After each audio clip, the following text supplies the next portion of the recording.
Welcome to a video about hell. It's a real thing to a lot of different people, and some of those people are living in it as we speak.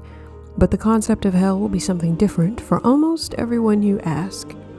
For some people, hell is on earth, but for many others, it is a place of endless darkness, which the names of sinners are blotted into. For many others, hell is an otherworldly place consisting of layers, in which its inhabitants are tortured for eternity. And for others still, hell does not exist, only the cold embrace of darkness beyond this mortal coil. Disillusion Star Trooper tells the story of the victims of the Naraka, a labyrinthian version of hell found in Hinduism. Also called the Yamaloka, hell in Hinduism is divided into 28 types of hell, including, but not limited to, Salmale, a land in which the victim is meant to embrace a red-hot iron forever, meant for those who commit adultery. Sulaprotam is the place for individuals who take the lives of others who have done no harm to them. In this realm, individuals are forced to spend their term of punishment on a trident, suffering intense thirst and hunger, all while being tortured. Taptamurti, a place of red-hot furnaces, is meant for individuals who cheat others or steal their rightful belongings. There's also Dandasukam, which is a hell made for any human who hurts man or animal. In this realm, you are bitten by animals continuously until your time in the realm is over.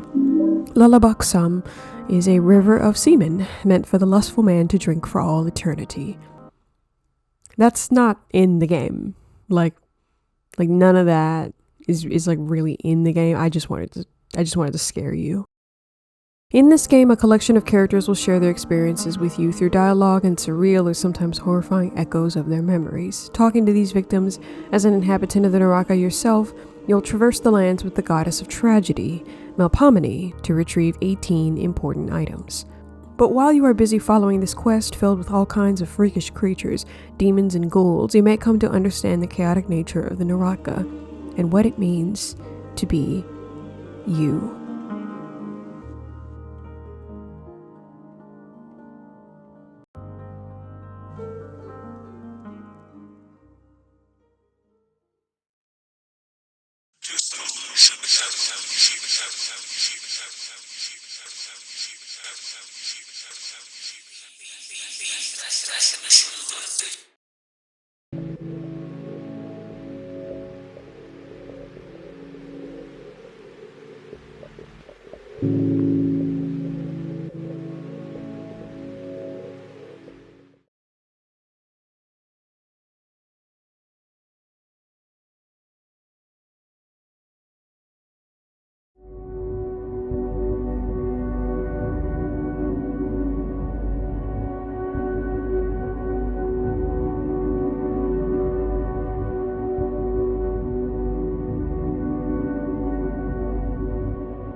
It seems you and I have an important job, once again.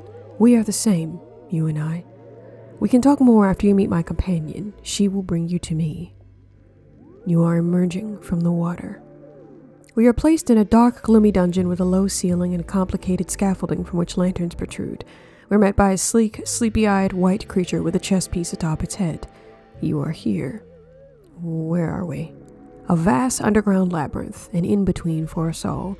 Many doors lead to different surfaces, but at present a single door leads to a false exit. You are here to correct this. Who are you?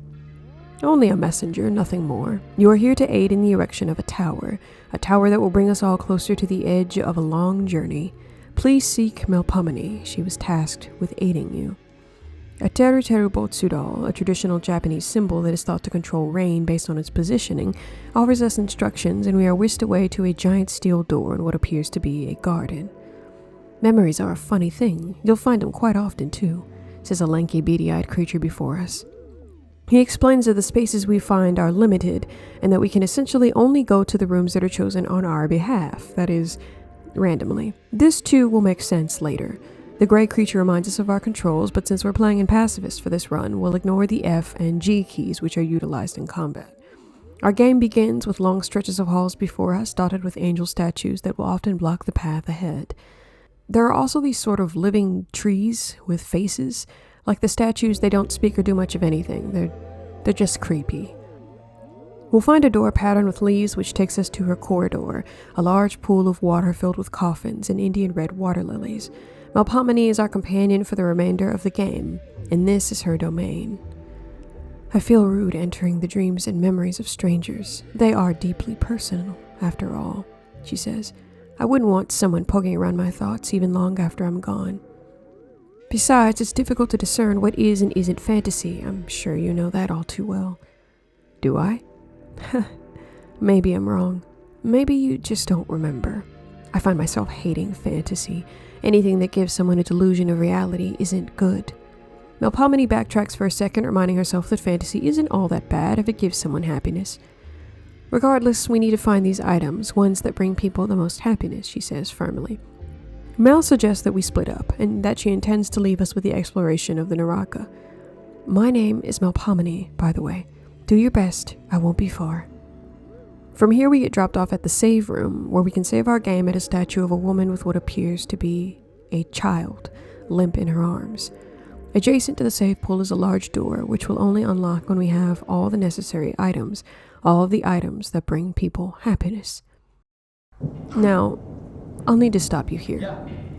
Most of this video will prepare you for the structure of the game, because cutscenes, character building, and world building are all contingent upon your understanding of the gameplay. I don't mean to compare this game to others right away. In fact, I wish I didn't have to at all, but I also understand that this type of RPG is atypical and might need a bit of context for those new to the genre, so here we go. When I say that the game begins here, I really mean to say that the hunt begins here. See, Disillusion Star Trooper, for now anyway, is a game that hinges on what I like to call finding the plot. The structure of Disillusion is a lot like 𝔻𝕊𝕀𝕃. Matter of fact, it is exactly like 𝔻𝕊𝕀𝕃. If you haven't seen the video where I talked about that game, don't bother, I'll explain it right now. 𝔻𝕊𝕀𝕃 is a game in which you are tasked with exploring the dream worlds that Urotsuki is in while she sleeps. For the entirety of the game, you are walking, or biking, around and collecting effects which are both cosmetic and practical in nature. Using effects in some places will advance you in others, and some interactions with characters will advance you to places you have never seen. That is your reward for playing the game, seeing new places. Disillusion is just like that, only instead of focusing on beautiful maps made by developers across Japan and the United States, it focuses on beautiful music and cutscenes, which delivers the lore of characters to you. You can advance the plot every time you acquire a new item, but it depends on what you get and when you get it. The dungeons are randomized, but most are areas you have already seen, so the real value is in the experience.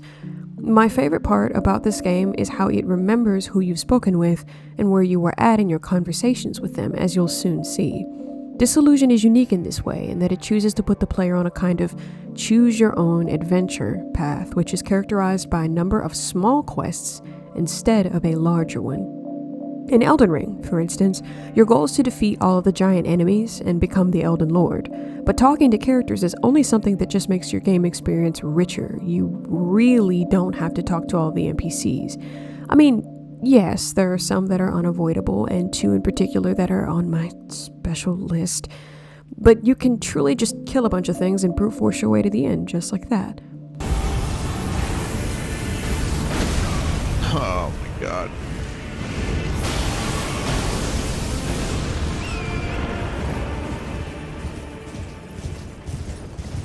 What?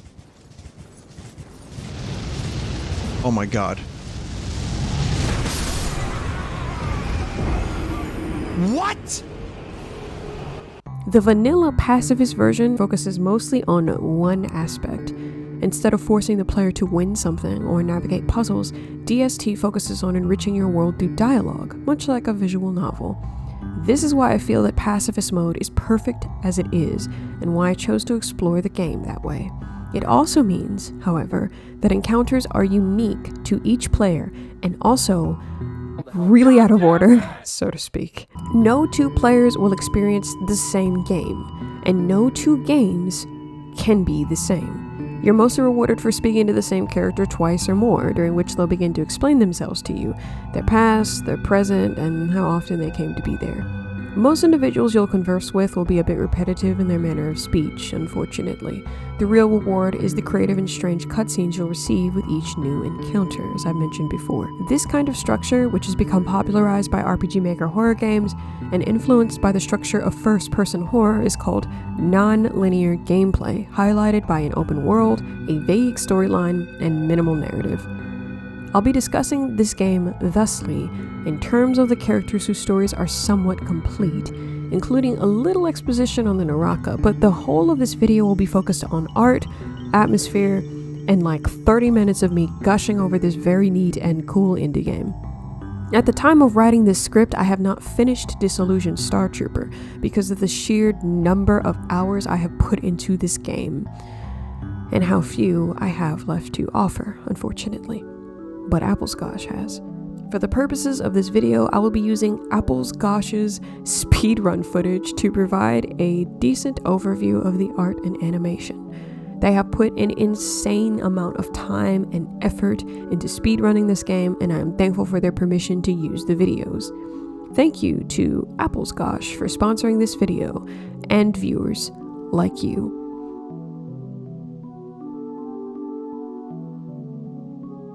Of course, the remainder of the footage that's spliced in will be from me exclusively, as I did get a chance to play the game and record the sections that I've already played.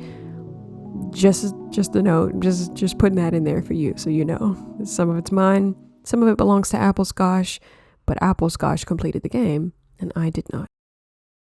While I will not be analyzing every character and the items you receive from them in excruciating detail, I hope this will inspire you to follow suit and download this game, at the very least. And so, we begin.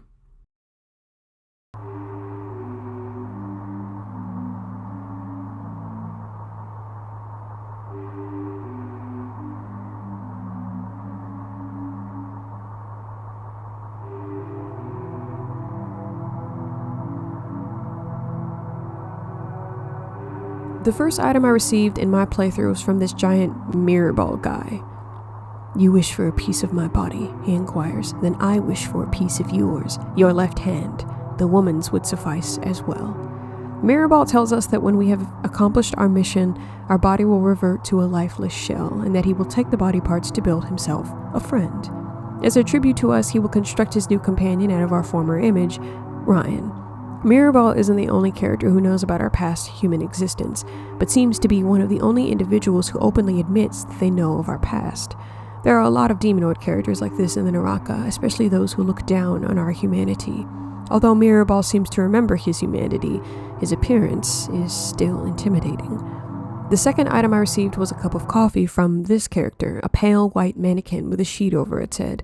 It stands lifelessly, almost as if blind.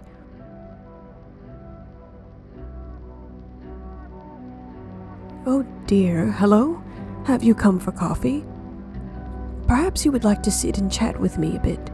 To be honest, I've not many companions. I suppose my confusion spells must be dreadfully painful for them. Yes, you see, I feel as if my leaves are falling off their branches. Some day I can hardly remember where I am, others I still believe I am in my youth. As my branches become lighter, the threads attaching me to this world..." "You say we've met before?" Indeed, if you have met the ghost before this point, it will not remember who you are. But if you keep interacting with him, you will eventually get a cup of coffee. The first time you meet, 𝔻𝕋𝕀𝕃 will comment on his memory, noting that it has gotten worse as each day passes by. "When he has outlived his usefulness to me, I will put him in a nursing home." The very last time you visit the ghost, however, 𝔻𝕋𝕀𝕃 can be found sitting at the same table where he normally speaks with you, only our friend is nowhere to be found. While we do not get an explanation as to his whereabouts, Mel offers us a cup of coffee. "I hear it keeps you sharp," she says.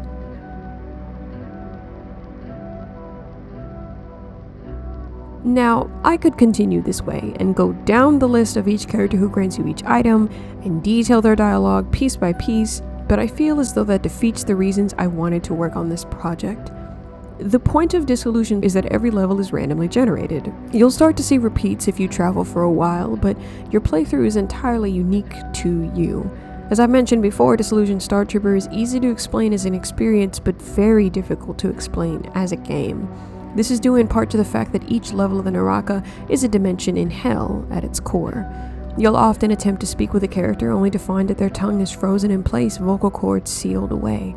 Conversely, you might try to speak with a character whose only valuable dialogue is, "I think dogs are cool," because they actually still remember what dogs are. Characters with fragments of their memories are seen in stages across the Naraka. Some feel ice cold, while others burn like the morning sun.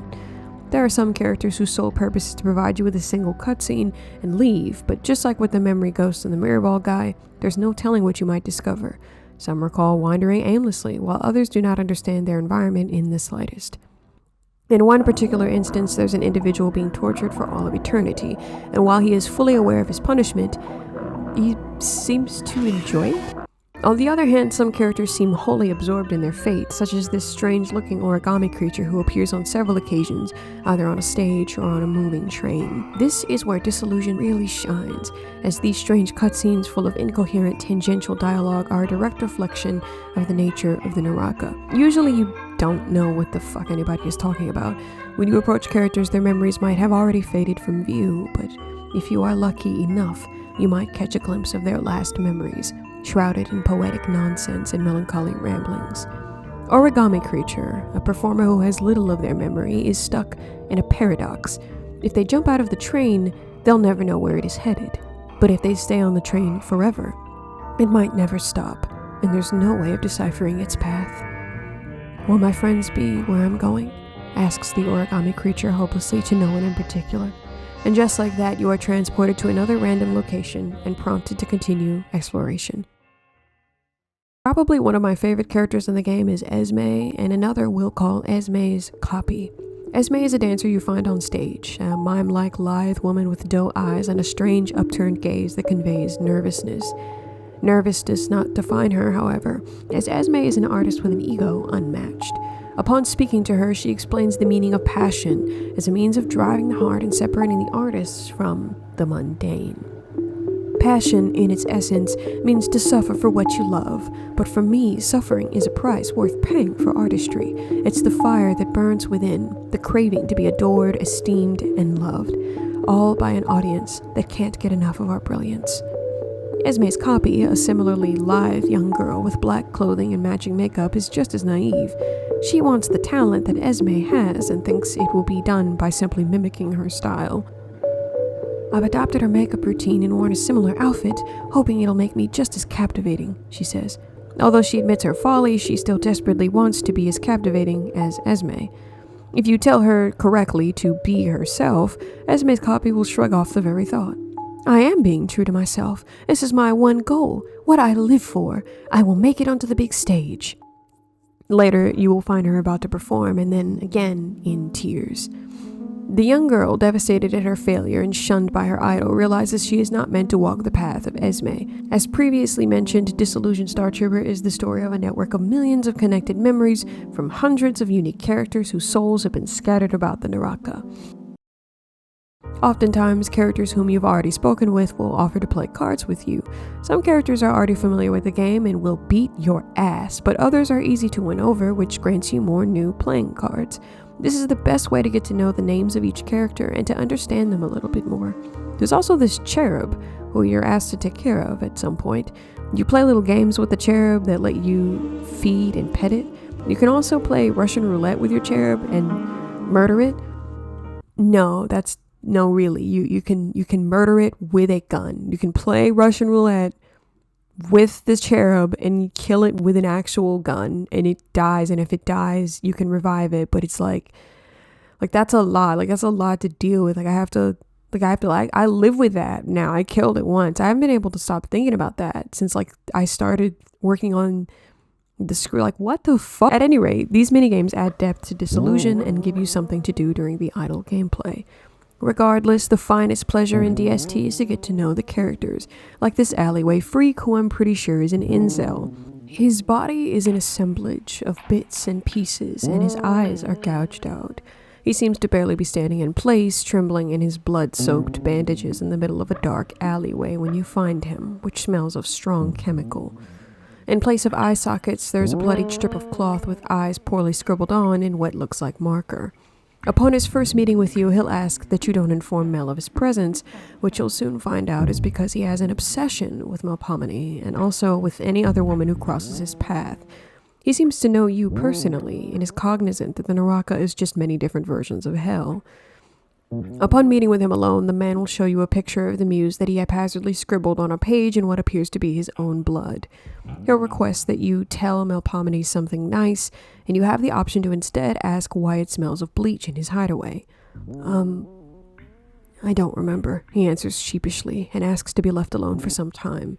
I am under the impression that in his former life this character killed himself or someone else, hence the bleach, and is now forced to live out his days as a rotting corpse.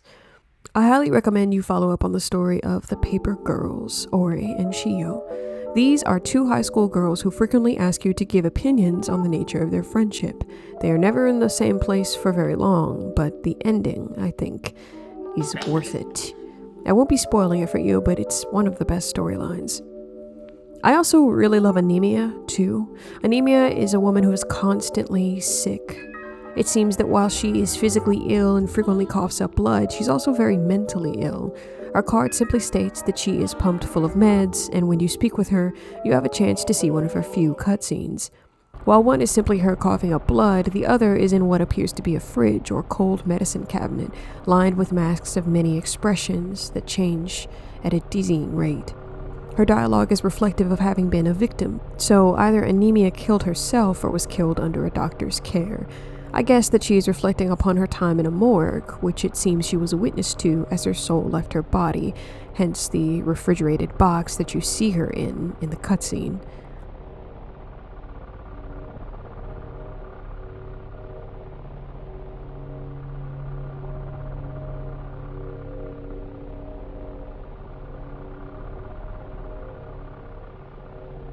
There are some characters who will assist you in transporting from place to place if you ask them where next you'd like to go.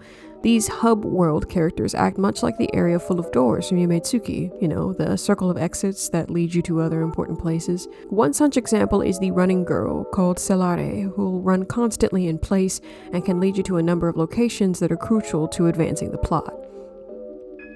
It seems that after a number of encounters with her, she'll suddenly just stop running. She'll be found lying completely still in a sea of crystal blue water floating on her back in what seems to be a state of contemplation or perhaps melancholy. Her trading card states, scared of the future, lots of bottled emotions.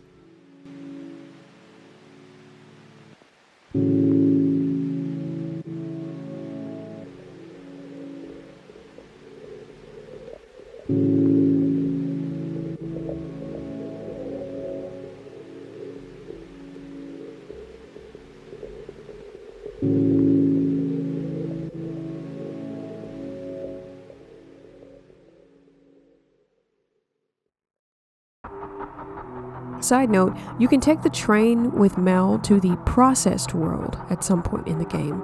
This is the closest to hell that the game truly gets at times, a cold, dismal place untouched by the sun and choked with smog, as Mel notes. Unusually, Mel appears extremely pale in the cutscenes of this area. She has lost her color completely by the time the train stops, and frequently expresses her discomfort in the city. "I'm just nervous, that's all," she notes. "I used to live here a long time ago." She suggests that you garner assistance from a nearby demon, and this man, who is hot for no reason, agrees to let you through the gates, for free, no less. This character, trapped inside a coffin, grants us some exposition on the Naraka and its denizens. The coffin creature notes that Devas have converted the process world into a large hub for dealings and such. As with most characters, the coffin creature is helpful, but seems devious, although it doesn't do anything to actually stop you from completing your task. The process world has its own hub, too, a building that serves as a conduit for all of the inner financial workings of the Naraka, because, of course, hell would not be hell without a large, soulless corporation. "If you've a vice, we probably sell it," says the cat clock on the wall, who acts as Penny's personal assistant and office manager. "Time comes for us all, even a machine. Seems pointless to me." There are lots of characters in DST who seem to know something you do not. Maybe it's the look in their eyes, but I can't help but feel as though everyone has some big secret to tell, and you are the ultimate subject of laughter. It still stands that this layered web of nested stories allows characters to become the crux of the game, which sets it apart from other games of the same caliber. These were just a few examples of my favorites. There is, of course, our guide.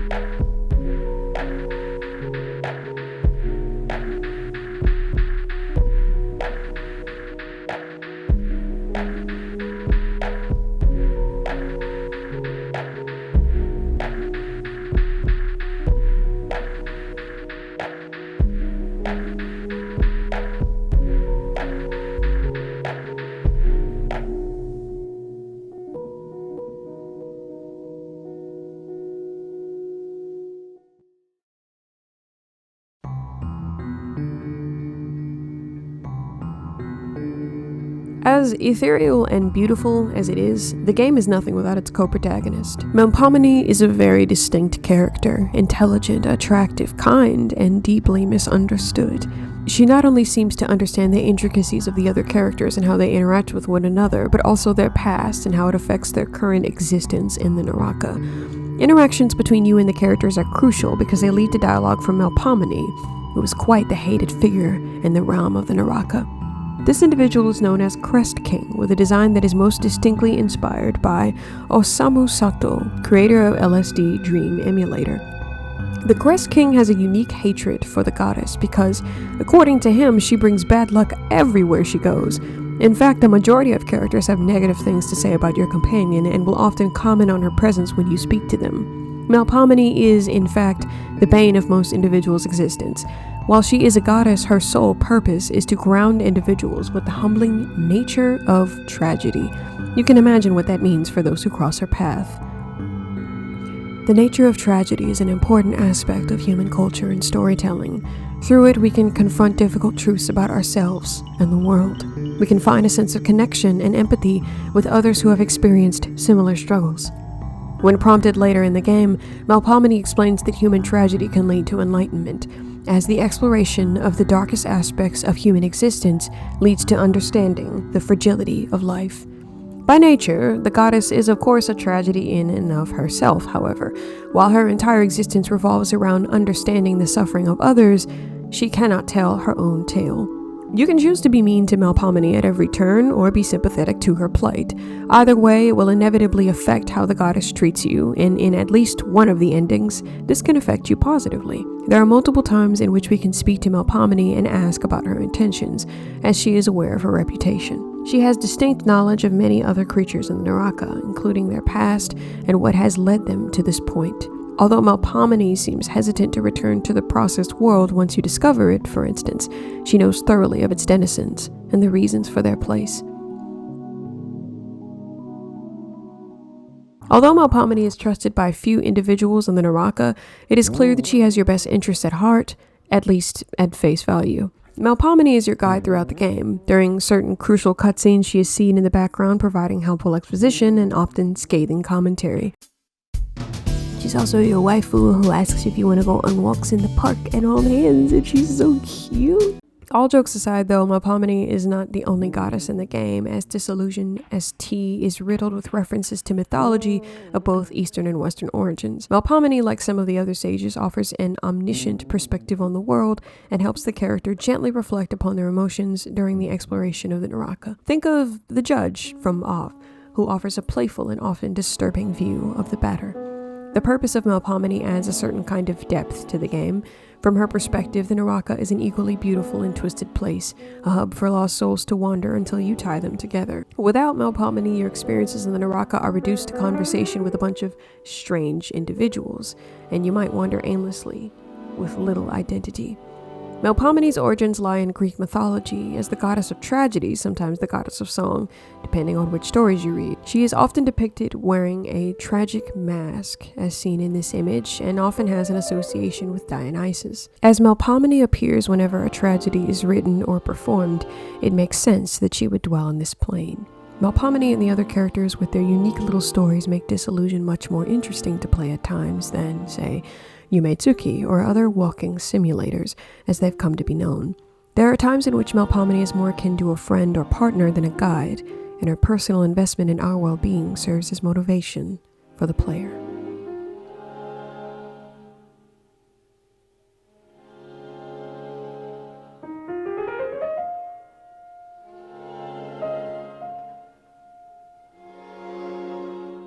I am tired. I am so very tired for multiple reasons, but mostly because this project, which typically has a lifespan of 2 weeks, has locked me in a stalemate for a solid 3 months. For the last stretch of this video, I'm gonna take a hard left and begin to explain the game in a much more broad sense. We're gonna talk about how this game makes me feel.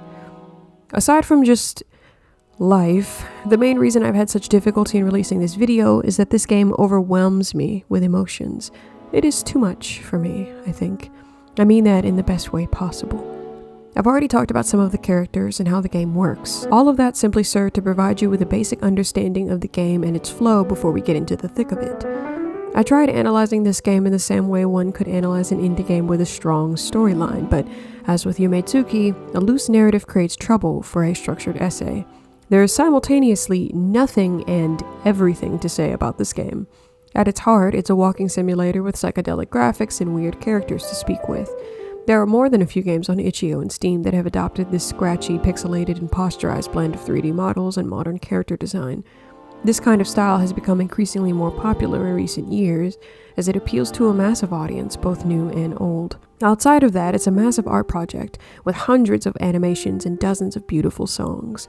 There are micro-stories within this game that are genuinely moving, and others that offer a hysterically strange look into the mind of the developer, which isn't a bad thing. I do love how weird this game gets. All of that aside, I think the thing that mainly gravitates me to Disillusion is its atmosphere, as with many of these games. DST is a mystifying combination of stellar art and honest characters with charming dialogue, all behind a stunning backdrop of ambient music. For one, Jimmy W's soundtrack frames Disillusion's cast of whimsical characters perfectly. MIDI Canoe encompasses a good portion of the backtracks, most of which are droning pieces with interwoven samples, but some of which are haunting instrumentals with flowy, baseless composition. The music in DST is nearly as aimless as its gameplay. It often serves as background noise, gentle whispers that breathe life into the environment. The rest of the soundtrack is a combination of industrial ambience with clicking and swishing noises that ease the mind, often rooted in traditional cultural music. Overworld themes are mysterious, melancholy, and textured, densely layered with odd synths, alien whistles, and pops. There is one particular organ track called Kyrie that begins slowly but becomes increasingly intense as time goes on. Synths soaring over the top of the main theme and coagulating in a mess of music that sounds like sobbing. Simply titled Side A2 in the game's files, is a track off Corridors that echoes and rattles with that same warm theme we heard in the beginning. It sounds the way intimacy feels. The rusted theme for its mechanical overworld is a melancholy gaze into a soulless land inhabited mainly by automatons.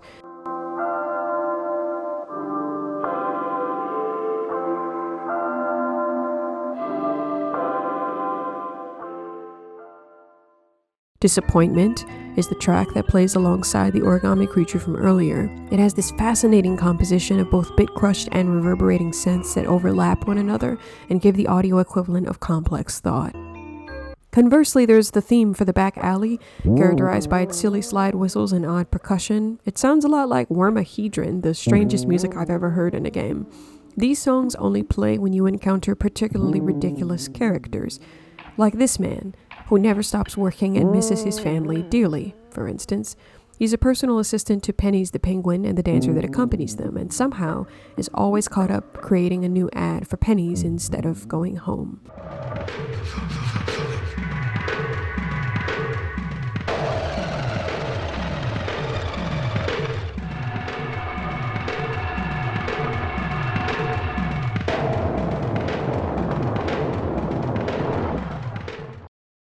I demand justice for this man.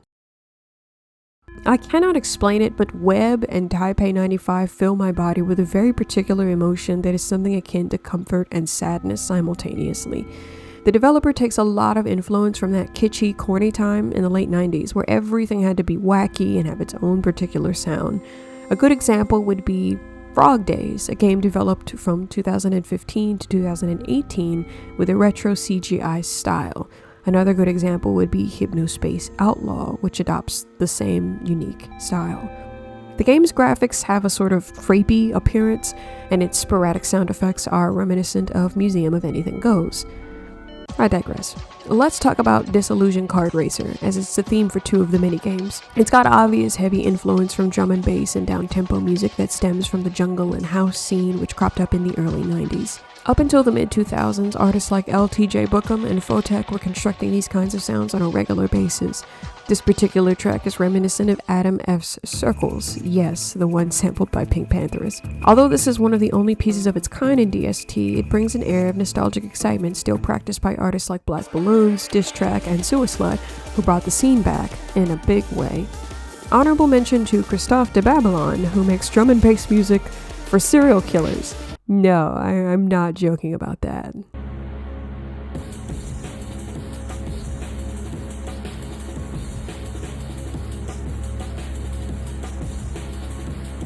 Placid Angle's The Cry from 1997 would fit just perfectly in this game too, and probably Bogdan Rosensky easily, and Richard Devine too. Oh, or Mathematics. I like electronic music. It waters my crops. Anyway, I cannot forget to mention Unraveling, the theme that plays when you encounter the memory ghost somewhere in the beginning of the game. It doesn't take much to understand what's good about this game when you hear these kinds of tracks. There is little I have heard in a game as beautiful as this piece, and it is hard for me to express how I feel about it. Unraveling makes me happy. It makes me feel as though I am alive. But Disillusion has a great sense of humor as well, in its characters and music both. When characters speak to you, their dialogue is often reflective of their mind state, which is somewhere on a spectrum between helpful and interesting lore about the game and we're all gonna die, but at least I still remember my social security number. I don't even know if this is English or not. I mean, you're saying English words, but I don't know what the fuck they mean. I mean, I know what they mean, but god damn it, I don't know what's going on, man. You're pissing me off.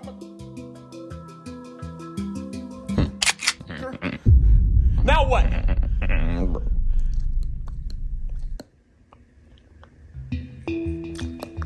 Bro thinks he's in Fortnite. Bro thinks he's the John Wick skin from Fortnite. Characters are round and friendly, but varied. Styles are mainly born of pop culture references to the game's favorite era, but there are also plenty of original characters that you can tell the developer loved to work on. The animations are surreal and can often make very little sense, but they are mainly reflections on the self or spirituality as a whole. Out of the many games I have seen to mimic this style, Disillusion Star Trooper is one of the finest examples of stylistic, surreal, low-poly horror to emerge from this era in a long time. I say that not to disparage the projects on the front page of itch.io, but instead to create a distinction between mimicry and innovation. The low-poly appearance of massively popular games like Doom and the original Resident Evil were not considered archaic at the time. Far from it, in fact. The recent obsession with these low-resolution graphics have caused a spike in heavily stylized, heavily dithered projects, such as mouthwashing, for example. And that is not without reason, as these kinds of games are easy targets for building horror. DST is not without its horrors. Songs like Fetish and Lonely Highball on 8th Street create a lonely atmosphere, a reminder that you are, in fact, never safe. The latter half of Corridor's Side A and most of Corridor's longer tracks are something akin to a study of emotion, in my opinion. Deeply intense, emotional music may spin in a hypnotic loop or gently lay a hand on the player's shoulder to remind them where they are. DST offers its repetitive loops to help reinforce the idea of limbo and does not shy away from occasionally scaring the player with them. I use Susume Yokote as a last example, a late Japanese musician whose songs often surround a simple loop and build upon it in strange and surreal ways. Amanogawa comes to mind, a velvety layer of synth surrounded by the gentle plucking of synthetic strings. Kodomotachi is Yokote's finest piece from a 1999 ambient album flooded with hazy vocal samples, distorted with reverb and caked in dust from the early 70s. I think Jimmy W. could have easily taken influence from this artist. There are too many similarities. Again, I digress. I could keep digressing. We could be in digression station, and this could be the train. I don't know where this script is going. But I think that's everything I need to say.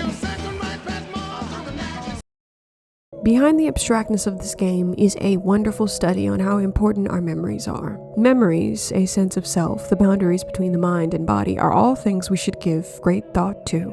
Whether or not you actually resonate with it, DST is fixated on making the player aware of themselves, be it through characters, music, or disturbing cutscenes. So what was I talking about earlier in this video at the beginning, and how does that relate to the end? It's a mess, really. It's hard to categorize this game in any aspect, and so I dare not try it again. I appreciate DST in the same way I appreciate Umetsuki, as an abstract piece that stops to smell the roses and does so through art and animations. You start the game with the goal of having to collect all of these items for the Naraka's denizens, but there's some sort of breakdown as you speak to each character. I hate to say it, but the real items are the friends we made along the way. The Naraka isn't oppressive on its own, it's made oppressive by the suffering of each soul lost in its maze. Except for this guy, who's on fire forever. He's definitely being oppressed, and I'm pretty sure he did something to deserve it. Like that, this is not a coincidence. As I had mentioned before, the Naraka is in fact a location vital to the souls of its denizens. As a study on each character, DST reminds us that we are very little without our memories, our sense of self, our spirit. Some characters are broken down entirely, trapped within the confines of their mind, the deepest kind of Naraka. Other characters are removed from themselves entirely, giving no thought to their surroundings. Without the Naraka, there is no goal for the player, no hell to rescue the characters from, and no way to question what I means. That sounds ridiculous when I'm talking about a game that frequently features this character, but I'm serious. I think it's really got something going here. It's a game about hell, yes, but hell is different for everyone.